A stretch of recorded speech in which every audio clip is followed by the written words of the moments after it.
across this country, police officers do amazing work. But they also oftentimes forget that that takes a toll on what they do because they're seeing horrendous crimes. Take a police officer's typical day.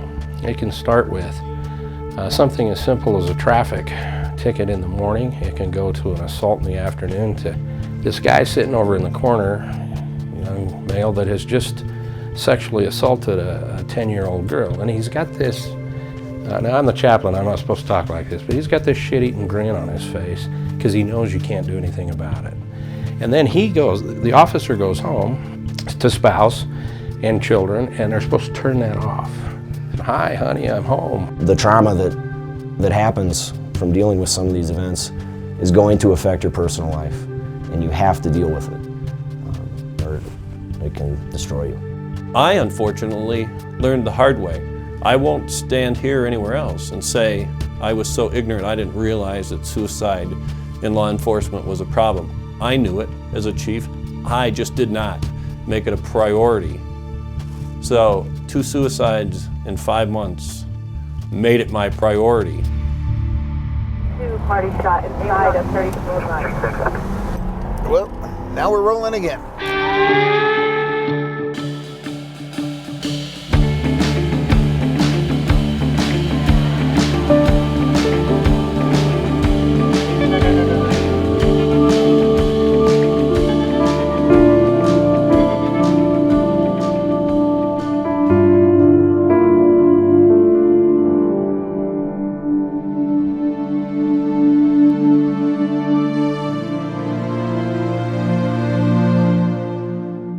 The chief called me early in the morning on Halloween, October 31st, 2010, and told me that Eric had shot and killed himself at his house.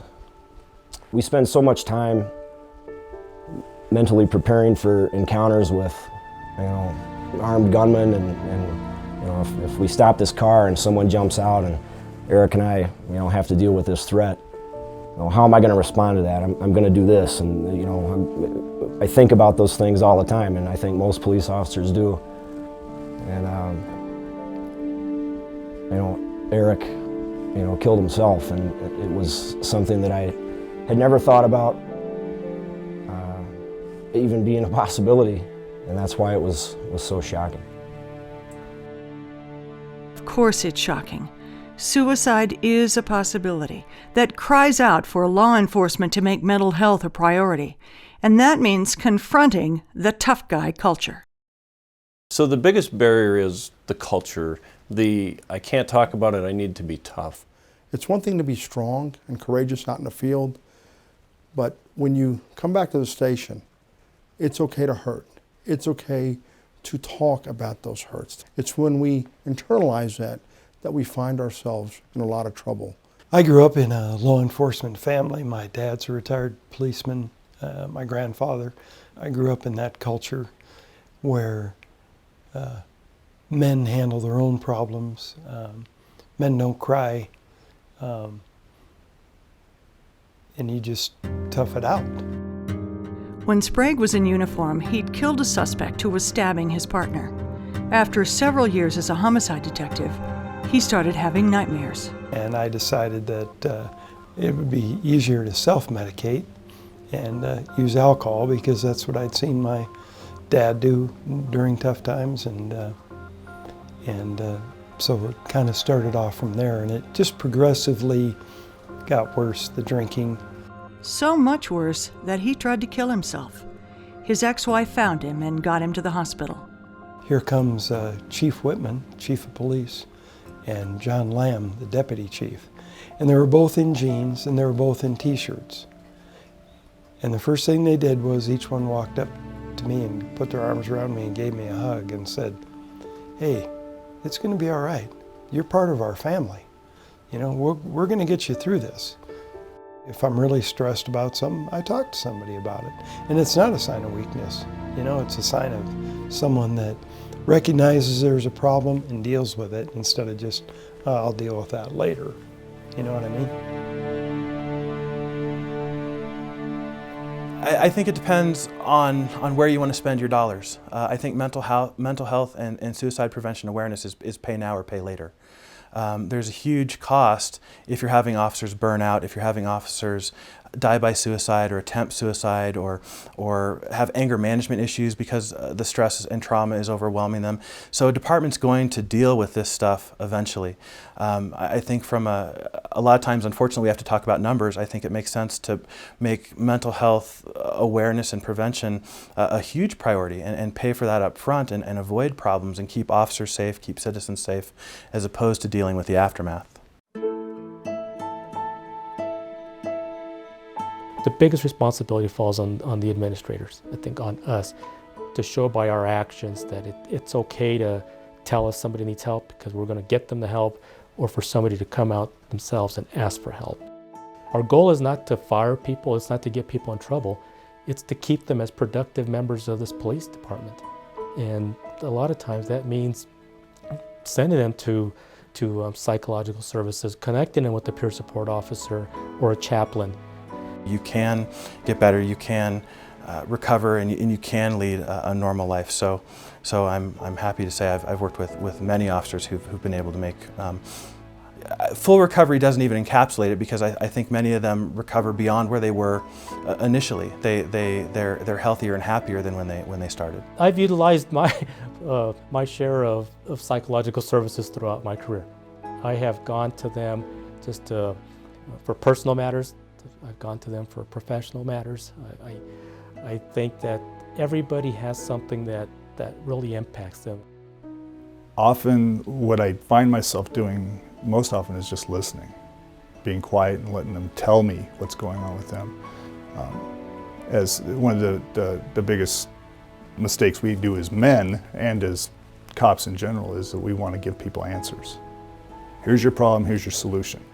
To be effective in peer support, you can't do that. You have to really listen and let them find the answer themselves. You know what creates trust with a police officer and a police chaplain is we ride around in that car. That's his office. And in that office, we talk about what he wants to talk about. We're there to get to know each other so that when that officer, when a wound is coming up, when something is happening with the officer or someone in his family, that he feels safe in coming somewhere to talk. I had a chief tell me once that he doesn't care why officers are using peer support or why they're using psychological services or why they're talking to a chaplain's unit. He doesn't care why. He just wants to know they are. So he wanted to create an environment where people felt it was okay to go do those things. So officers need to know what's available. They start learning about mental health and suicide prevention in the academy and keep learning throughout their careers. And resources need to have high visibility. One of the best practices that we're using are we have 3 officers who have all had some type of incident in their life, a significant incident. They have come forward. They are telling their story. They're telling their story to every one of our officers in our department. I had been in the military previously before I was a police officer. And I think just overall the effect of everything that was going on in my life kind of caught up with me. And it took someone outside of my group, it was like a bridge from peer support to me, a conduit of someone that was outside of my group telling me, hey, you're messing up. I think this video that we did through the peer support and in-service has done leaps and bounds for our department. I have had guys that have 25 years on that I thought were just this strong head, didn't want to change things, came up to me and thanked me for what I did. And I think that right there shows me that what we're doing is right. You provide resources as a chief executive of any organization. You provide resources for your people to be successful. You provide training that is designed to protect them and make them safe on the street. You need to do the same kind of effort and the same kind of dedication when it comes to a thing that's far more likely to damage your people than anything else, which is teaching them how to deal with their own stresses and their own mental health, and give them the tools and resources they need so that they can be productive and effective for the community they serve.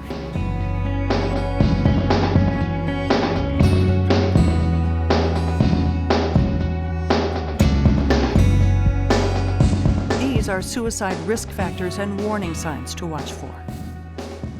talking about death or dying or suicide, increased alcohol and drug use, feeling trapped, hopelessness, anger, chronic anger, irritability, outbursts, violence and aggression, relationship problems, isolation, recklessness, mood changes. Here are some resources that you might find useful in building and strengthening your department's mental health and suicide prevention training.